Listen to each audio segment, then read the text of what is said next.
An unstable spring weather system spawned powerful tornadoes in the U.S. Midwest and Ohio River Valley, killing at least 25 people in Kentucky and Missouri and causing widespread damage to homes and property, state and local officials said on Saturday, May 17th.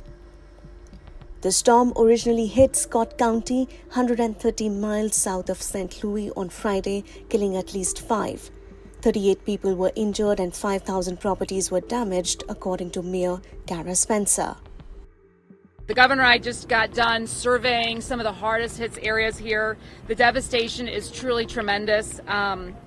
We've gathered folks here today, but as I said, we are just a city that's really grieving. We know as of right now, the death toll is unfortunately at 5, but we know that hasn't changed since last night. That's a good thing.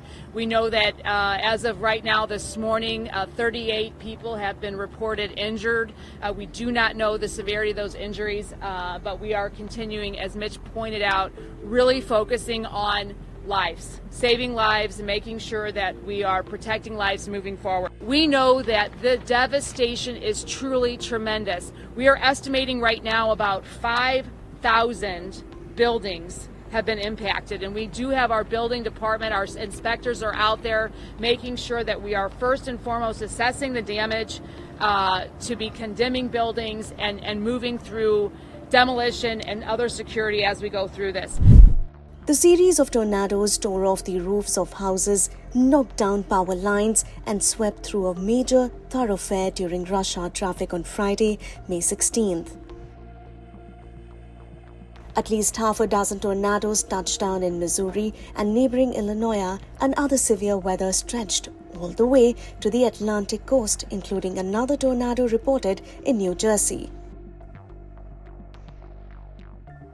Several people were taken to hospital. St. Louis Fire Department said 3 people had to be rescued after part of the nearby Centennial Christian Church collapsed.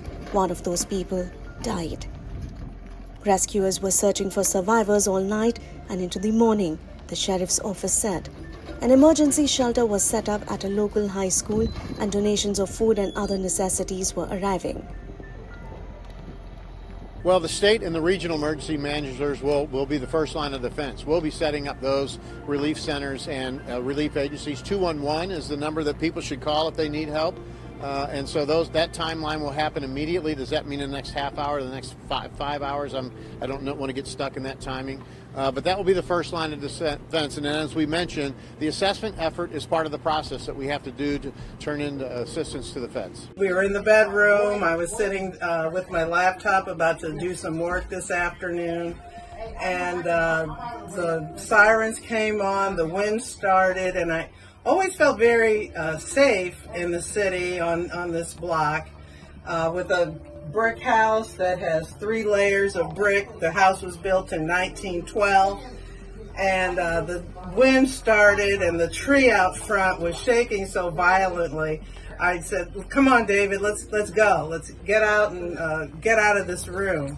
And suddenly, all the doors shut, the windows flew out from the bedroom, the entire back of my house. This is was my dressing room, and you can see straight into the alley now.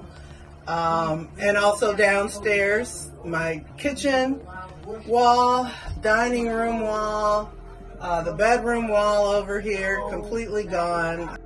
U.S. Homeland Security Secretary Kristi Noem said she had talked with the governors of Missouri, Kentucky, and Illinois to offer federal resources to help their states cope with the aftermath.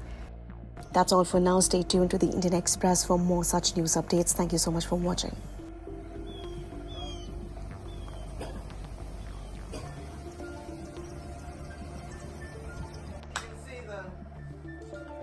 My plan this weekend, I bought some more flowers.